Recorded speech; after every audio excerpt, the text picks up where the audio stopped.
When people think about parks, what comes to mind? Swing sets, slides, or the noise of the ball bouncing on the pavement? Even just the noise of kids running around screaming comes to mind when you hear the word park.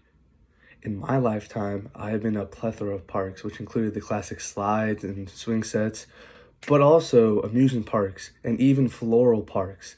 And up until the age of 16, that was the extent of it.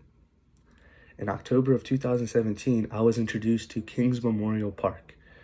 Now, this isn't just any ordinary park, but this park was meant for remembrance and to honor those who are no longer on this earth with us. In October of 2017, I buried my best friend in that park and gave him a new home. I remember the day like it was yesterday. In the wake of the news of my dad passing, things were very hectic, and during that span of time, I took it upon myself to contact the burial site and fill out any information that they needed. My mom, at the time, was not in the right state of mind to try to set up one of the worst days in her life, and neither was my then 20-year-old sister.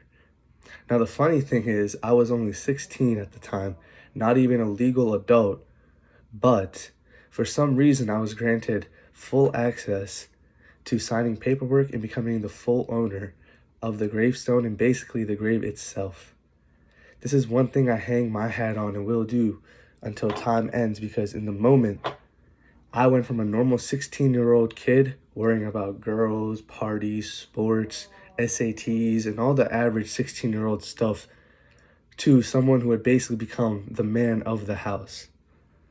On the day of the funeral, all my family gathered from different parts of the US, but also the world, including Pakistan, Sweden, and India. All these people came and showed support to love, my family, and I.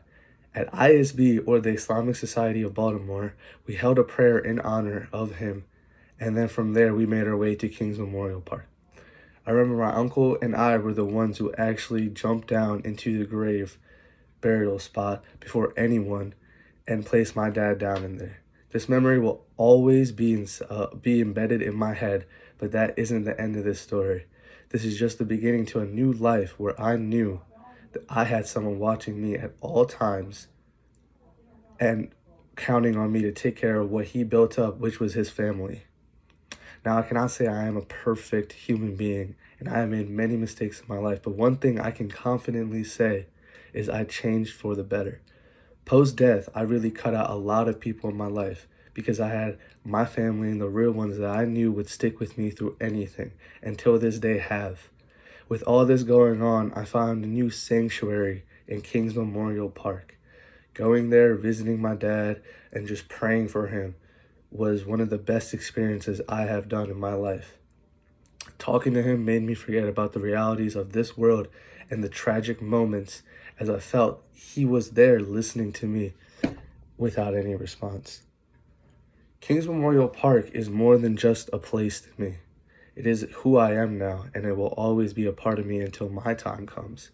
When I have a family of my own, they will visit Kings Memorial Park, and I'm hoping that their kids will also visit Kings Memorial Park, and till the end of our generation, Kings Memorial Park will always be a part of my family and what we are. Kings Memorial Park is now a second home to me and will always be an important part of my life. Kings Memorial Park is more than a noun. Thank you.